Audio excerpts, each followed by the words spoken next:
Hey there, this is Dave from The Greg and Dave Show. Thank you for listening to the following broadcast here on Public House Media. Hi, this is Baxter Colburn, host of the Verse of the Day podcast here on Public House Media. Once you're done with this episode, I hope you'll come check out my show, Verse of the Day, where we take a look at real-world experiences and applications to one Bible verse every Monday through Friday as we get an idea of what it looks like to be a little bit better of a Christian and how we can make this world a better place, one verse at a time. I hope you'll join me every single Monday through Friday right here on Public House Media. And I hope you'll subscribe by going to Apple Podcasts or wherever you find good podcasts as well. Once again, thanks for tuning in to the following broadcast here on Public House Media.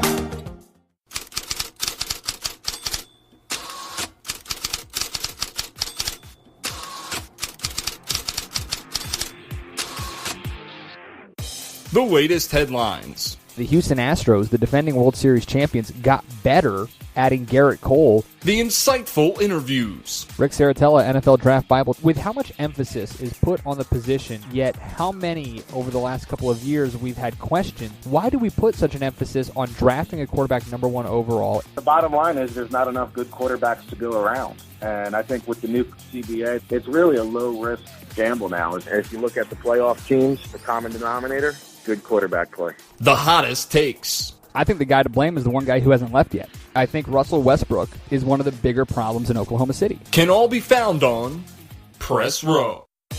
Broadcasting is part of the Public House Media Network. Here's your host. It doesn't matter what your name is. Christian Heimel. What's up, everybody? Welcome back on Press Row. Christian Heimel here with you, broadcasting as part of the Public House Media Network. So happy to have you along with us on this July 12th, 2018. We are 1 week away, really just a couple of days away from the MLB All-Star break. We'll get into that a little bit today. Your fan questions as well. As always, you guys can reach out to the show throughout the entire week. Twitter and Instagram at PressRowPHM. You can email the show, PressRowPHM@gmail.com. If you want to find us on Facebook, you can do that, Press Row by Public House Media. You can find me on Twitter as well, at Chris Heimel, ChrisHeimall. A lot of stuff to get to, a lot of interesting things going on in the world of sports. But really, I mean, as much as there is stuff to talk about, there's just, we've entered an issue into the NFL. When something becomes quote unquote too big to fail, that's when it fails. And the NFL, it seemed like, was that organization, that entity that was so popular, there was nothing that could possibly damage it. There was no way to hurt the brand. The shield Roger Goodell had worked so hard to protect after taking over from Paul Tagliabue. The fact that football has become America's pastime, even though, many baseball diehards, including myself, will argue against that. There is so much that happens. The NFL is a 12-month-a-year sport. It's a year-round sport. As soon as the Super Bowl ends, we start talking about the draft. As soon as the draft is over, we start talking about free agency. As soon as free agency is over, we start talking about OTAs and we start ranking positions. The emergence of things like Pro Football Talk and Pro Football Focus and the NFL Network has made football a year-round sport where it is never out of the spotlight, and that's a bad thing. Listen, NFL, we need to have a talk. You have gotten to the point where it feels like you're invincible. It feels like nothing can stop you. It feels like no matter what, people are going to flock to watch your product. And prior to 2016, I'd say yes. But since then, so many things have gone wrong. So many things have been mishandled on Park Avenue in New York City. And a lot of it to blame is on the commissioner, Roger Goodell, and the owners for a number of different reasons. And we're going to get into this stuff during the show, but just understand that the NFL, when you start thinking you're too big to fail, when you start thinking you're invincible, that's when you lose. That's when you get knocked off your pedestal. And that's when ratings start to go in the tank. Sponsors start to pull away. And I'll tell you right now, the NFL may not be on life support, but it's in the ambulance. And there's going to come a time in the very near future where we may not have the same desire for football. Because remember, these professional sports, they're only as good as the next generation. It's not about what's happening right now. It's about what's coming in the next decade. And from CTE and concussions to Jerry Richardson, Ray Rice, Colin Kaepernick, there isn't enough in the future, in the coming decade, that I don't know if football can be saved. From the product on the field, which has been down over the last few years, the catch rule, there's been so much that has gone on in the NFL that is so negative, which is so disappointing considering the immense amount of talent that is there. But as you look around, the NFL is no longer no longer an NFL issue. It's a societal issue. The NFL has become a societal issue. And I want to start with the NFL anthem policy because we've touched on this multiple times during the show. And listen, I could care less what you do. I really don't care. You have that right. My brothers, my father, many members of my family have put on that uniform for you to have the right to do whatever it is you wish. Do I want you to stand and show respect for the flag? Yes, absolutely. Do I understand why you're not? 100%. Even more so. I understand that. But what the NFL has done is gone so far beyond sense of logic that it is continuing to be one of the most glaring drawbacks to the sport. The fact that in January they came out and said there was going to be an $80 million committee designed at social change and creating social awareness groups with NFL players. And all of that was wiped away in May when they went behind the players' union, behind the players' backs, and decided they are going to put together this policy that says that requires you stand or sit in the locker room. That doesn't help anybody. We've said this multiple times on the show. That helps absolutely nobody. What's the point of forcing someone to stand or giving them the choice of standing or staying in the locker room? Because guess what? The ones who stay in the locker room, we're going to know who they are because we're going to be on the lookout for them now. We're going to be on the lookout to see, is Eric Reed in the locker room? Is Alejandro Villanueva out on the field at the national anthem? Are Zeke Elliott, anybody? We're going to be on the lookout for these people because the NFL ignored the Players Association. Listen, it's their right as a business and as an entity, and I've said this before on this show. It is their right as an employer to dictate how their employees act. But because they went around the collective bargaining agreement, because they went around the union has responded filing a grievance. They did so on Tuesday. On Tuesday, the NFLPA filed a grievance saying, quote, "Our union filed its non-injury grievance today on behalf of all players challenging the NFL's recently imposed anthem policy. The union's claim is that this new policy imposed by the NFL's governing body without consultation with the NFLPA is inconsistent with the collective bargaining agreement and infringes on players' rights." They feel, the Players Association feels as though the CBA gives them the right to protest. And it does. The problem is that the NFL in 2016, when Colin Kaepernick started this whole thing, they didn't go to the players. They didn't try to figure out a way to fix this. 2 years later, they went completely around their backs. And that's pissing the players off, and I can't blame them. This isn't going away. This is going to be an issue again this season. And there's been data that has been shown. It's in smaller markets, but there's still tangible data that shows these anthem demonstrations are what are forcing people to turn off the TV and not watch football anymore. Ignore the fact that the play has gone down over the last couple of years. Ignore the fact that we have to keep changing what a rule is, what a catch is. Ignore the fact that, for whatever reason, people are upset about how you can't hit anymore, even though we're protecting players and their lives and their livelihood after football. This is what's turning people away.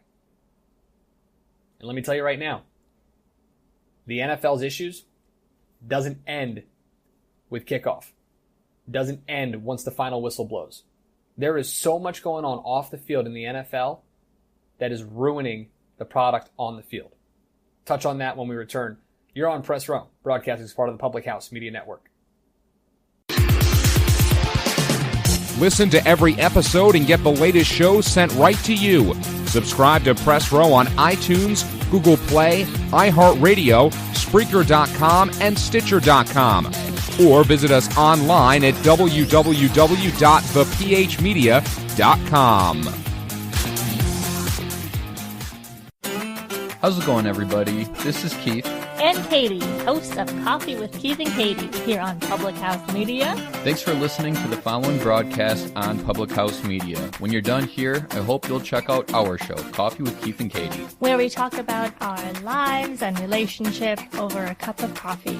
A new episode airs on Facebook Live every Monday and Thursday at 7:30 p.m. Don't forget to subscribe on iTunes so you'll never miss an episode of Coffee with Keith and Katie.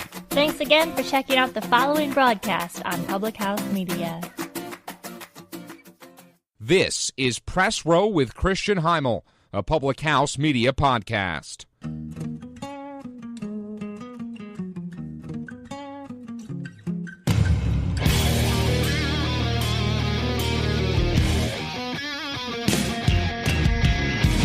Back on Press Row, Christian Heimel here with you guys. Don't forget to subscribe, rate, review, share with your friends and family. You can find us on Apple Podcasts, Google Play, iHeartRadio, Spreaker.com, TuneIn Radio, Stitcher.com, and of course, thephmedia.com. You can also head there, get yourself some awesome show gear. Don't forget, you can find us on Twitter and Instagram at PressRowPHM, Facebook PressRow Podcast by Public House Media. Email the show, PressRowPHM, at gmail.com. You can find me on Twitter as well, at Chris Heimel, ChrisHeimall. Mention the NFL. Look, it's the middle of July, and I'm having to talk about how the NFLs can't stay out of their own freaking way when it comes to being the most popular sport in the country. They can't do it. It's the middle of July. The All-Star break for Major League Baseball is coming up. NBA free agency has been incredible. NHL free agency has been just as good. And yet the NFL can't find ways to keep themselves and their players out of the headlines in the middle of the summer. This is not the time you want to be making headlines, especially with how negative the headlines have been coming out this week. Biggest one, of course. We'll start with small ones, kind of small ones. Just so you guys know, these are all in the last 3 days, since Tuesday. These are all the things that have been discussed. This was Wednesday afternoon. Former Cincinnati Bengals cornerback Adam Pac-Man Jones was attacked during a run-in with a facility service employee at the airport in Atlanta. Atlanta police spokesman Jerry Dougherty says Jones confronted an employee after he made a gesture toward the football player Tuesday night. Police said words were exchanged before the employee struck Jones with a closed fist, causing a cut to Pac-Man's face. The spokesman said at some point during the fight, Reagan ended up hitting a woman who was with Jones, injuring her hand. Said Jones defended himself and pushed Reagan to the ground. Now listen, this isn't on Pac-Man Jones. This is not on Adam Jones by any stretch. But this is the kind of stuff that the NFL does not need in its offseason. This is the kind of stuff that gives the NFL a poor reputation, gives its players a poor reputation. Greg Hardy, for example, was evidence of that. Ignore Jarvis Landry, ignore Laramie Tunsil with his draft issue, ignore Ezekiel Elliott, all those things. This is the stuff that continues to happen in the offseason. Former, current players, whatever. Josh Gordon with the drug scandal, who cares? It's the middle of the summer, and we should not be discussing these players, the NFL, in this type of way. That was on Wednesday. That came out Wednesday. Tuesday night, Brandon Browner, former NFL cornerback, charged with attempted murder and 3 other felonies after he allegedly assaulted a woman during a home break-in in California over the weekend. You immediately go to Aaron Hernandez being put behind bars with murder. In addition to facing attempted murder, Brandon Browner is facing charges of robbery, burglary, false imprisonment, and 2 counts of child endangerment. I don't understand this. How do we continue to allow, and this is the NFL's problem. I mentioned Greg Hardy earlier. This is the NFL's problem, in which they allow this type of atmosphere to continue. They allow these type of people, Josh Brown, the Giants punter, domestic abuse, admitted to beating his wife multiple times and got a 1-game suspension. This is the culture the NFL has allowed, that Roger Goodell has allowed under his tenure. Ezekiel Elliott, whether it's a he said, she said case or not, has allowed this culture. Ray Rice, the culture has been allowed. And the NFL tried to cover up Ray Rice. That's the most important part about it. And it doesn't end with just this. Of course, you saw on Tuesday, LaShawn McCoy being accused of abuse of an absolutely brutal, having a connection to a brutal burglary and beating of his former girlfriend, Delisha Corden, in Atlanta over the weekend. A friend of hers posted on social media just horrifying pictures of this woman who's been very, very badly beaten. And the woman was identified by her lawyer in a statement.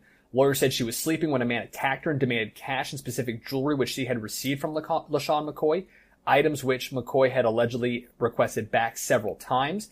The attacker allegedly hit her in the face with a firearm and bruised her wrist, forcibly removing the bracelets.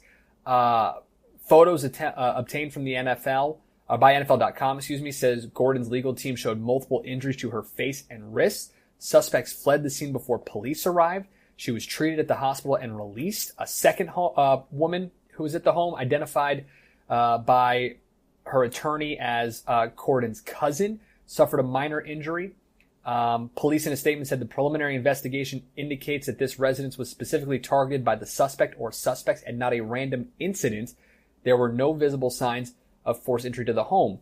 This is a residency that is owned reportedly by LaShawn McCoy, that she lived in, that he was trying to have her evicted from. He was in Miami preparing for training camp, so he was not directly there to inflict it, but it has been insinuated, it has been accused that he hired these people to hurt this woman, to rob her, to burglarize the home, to beat her. And this isn't the first time it's happened with LaShawn McCoy. Happened in 2013 when he was accused of assaulting a woman before kicking her off a party bus. And then he was also investigated for his involvement in an altercation at a Philly nightclub in 2016 with off-duty police officers. This is the type of culture that Roger Goodell has allowed to continue. And the NFL needs to do something to stop it. The NFL has been embarrassed ever since Ray Rice, when they tried to cover it up. If that elevator video never comes out, the NFL just goes on its merry way. But it comes out, Ray Rice, they have to backtrack, they have to wipe the egg off their face. Ray Rice's career is over. And then, but you continue to allow it. Whether it be Zeke Elliott, whether it be Greg Hardy, LaShawn McCoy, Josh Brown, whoever it is, you allow this to happen by the NFL not doing something overarching. Instead of worrying about whether or not you're standing or kneeling for the anthem, how about you worry about whether or not you have employees that won't beat the hell out of a defenseless woman?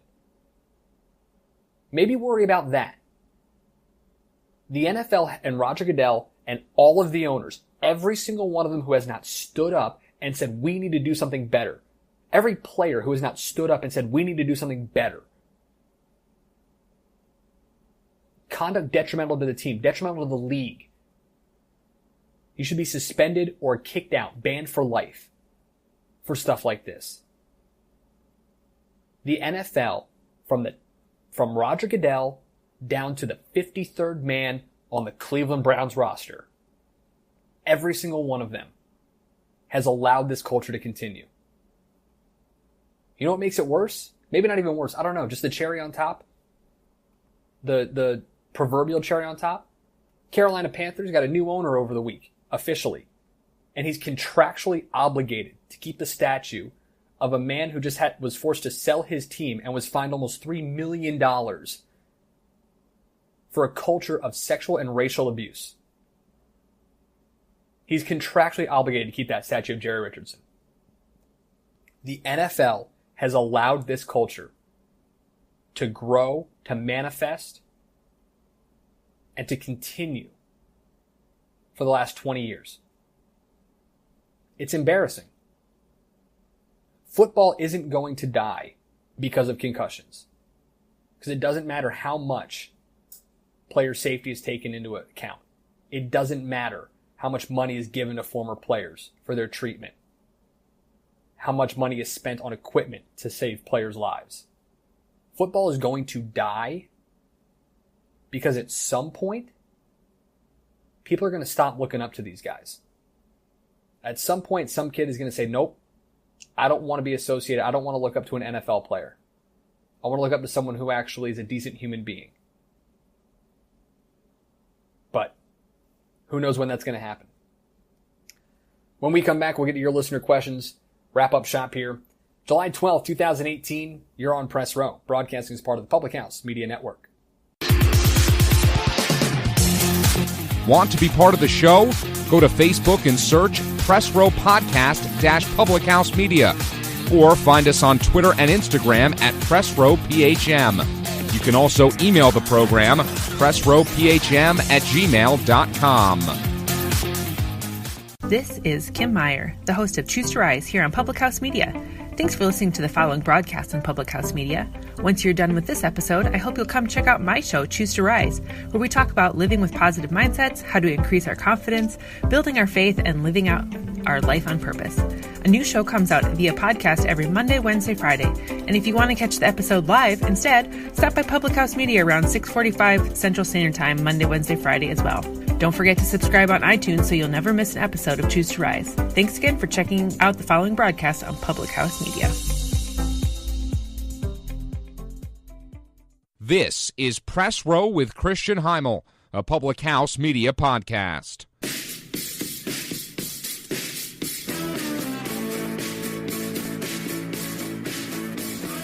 Close up shop here on Press Row as we do every single week with your guys' listener questions. Don't forget you can submit them throughout the week on Facebook, Press Row Podcast by Public House Media.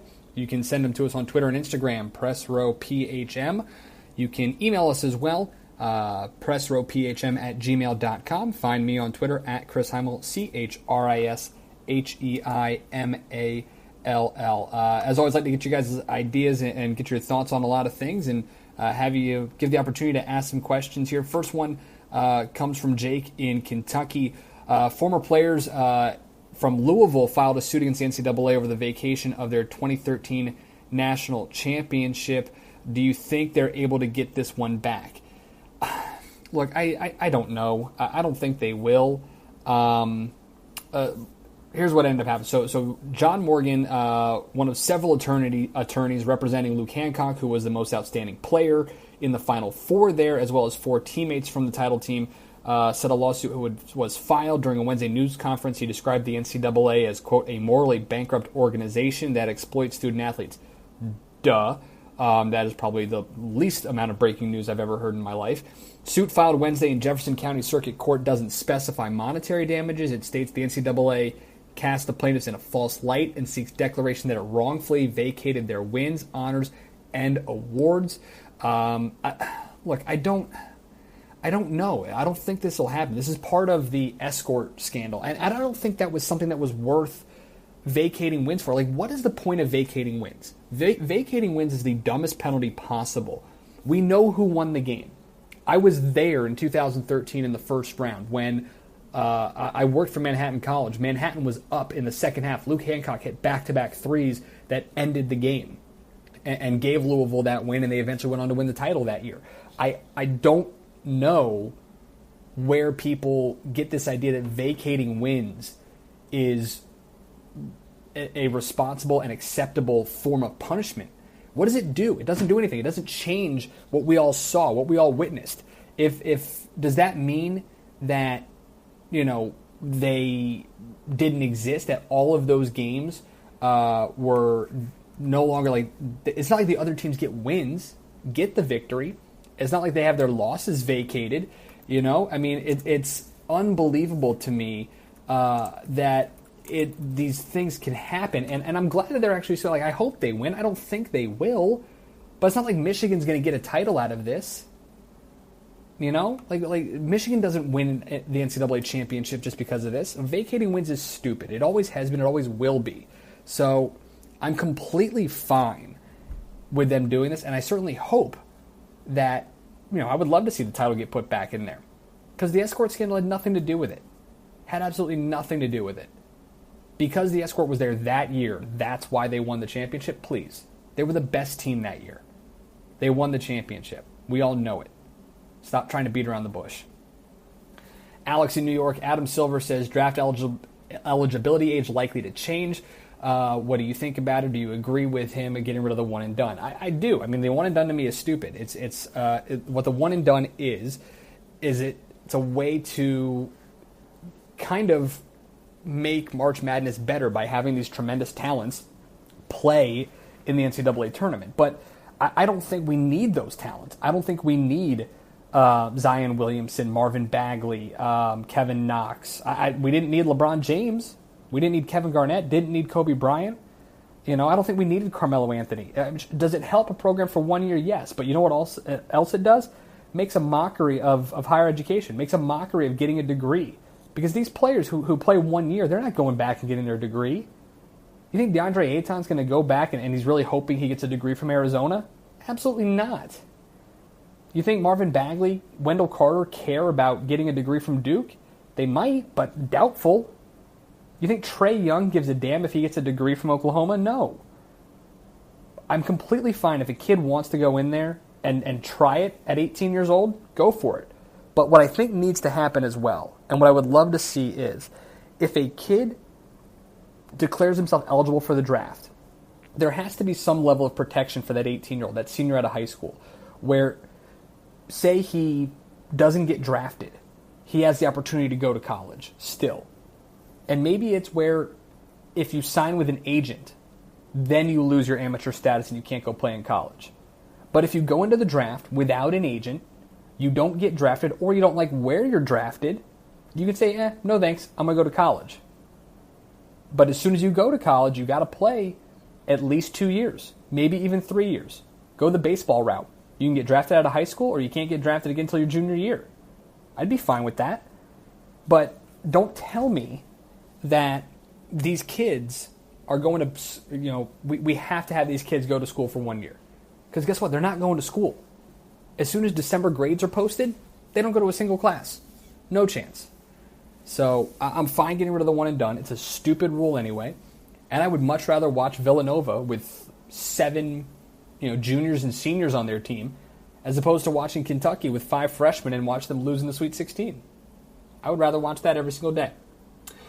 All right, Brandon in Baltimore wants to know, do the Yankees really have a chance at getting Manny Machado, and what do the Orioles need to get in return? Apparently, they are making a big offer. They're making a strong offer, according to John Heyman and John Morosi, that they might be willing to trade Manny Machado. But the O's apparently really, really like Justice Sheffield. And if he's able to be part of that deal, maybe. I don't know what the Yankees are going to give up. Like, that's the thing. Didi Gregorius, your shortstop, Manny's not going to play third. He's certainly not. But when you look at the Yankees' depth chart, you look at where they have the opportunity, Miguel Andujar hasn't been great for them. You look at their shortstop situation, Didi Gregorius hasn't been, he was started out tremendously. He got really, really cold. He started to pick it back up a little bit. Machado is certainly an upgrade, but are the Yankees willing to give all that stuff up? You look at Didi Gregorius so far this year, and what he's been able to do, it's been enough to keep him around, but, 261, 15 homers, 48 RBI. He's younger than Machado. He's still under control for a little bit. That's the other part. The Yankees aren't going to be willing to give stuff up if they can't be guaranteed they're going to get Machado. And I don't know how much. I don't think they're going to give up Andujar at third base, because Manny's not going to go play third base and Andujar is better than Didi because you have him for longer and he's younger. So maybe you trade Didi Gregorius and Justice Sheffield to be able to get Manny Machado, just to have the opportunity to sign him in the offseason. But that's the other question. Can you sign him in the offseason? Because if you sign Manny Machado then you're out of Bryce Harper sweepstakes. I mean, they're never out of it with the Yankees and the money that they'd be willing to spend, but I think it would certainly hurt their chances of signing Bryce Harper. So you almost got to make the decision. Do you want Machado or do you want Harper? And if you want Machado, you got to give up a lot more than if you want just Harper. But at the same time, you could also wait it out and just sign Machado in the offseason. So we'll see what happens. Big thanks to you guys for checking us out this week. Next week, we're going to have our monthly 1-hour special. We're going to discuss the state of America's national pastime, baseball. Pace of play rules, those unwritten rules in baseball. Why is it so difficult for the major leagues to be able to promote its star players? Former major leaguer and current minor league manager Bobby Jones is going to join us of the Mets fame. Bobby Jones, the left-handed pitcher, he will join us next week, as well as former major league catcher and current Yes Network analyst John Flaherty. He will join us as well. It's going to be a fun show next week. We hope you guys tune in. As always, you can submit your questions for next week's show via Twitter and Instagram at PressRowPHM. You can submit them to us on Facebook, Press Row by Public House Media, or email the show, pressrowphm@gmail.com. Subscribe, rate, review, shares with your friends and family, Apple Podcasts, Google Podcasts, Stitcher.com, iHeartRadio, wherever you get your podcasts, as well as thephmedia.com. Until next week, I'm Chris Schneider. We'll see you on Press Row.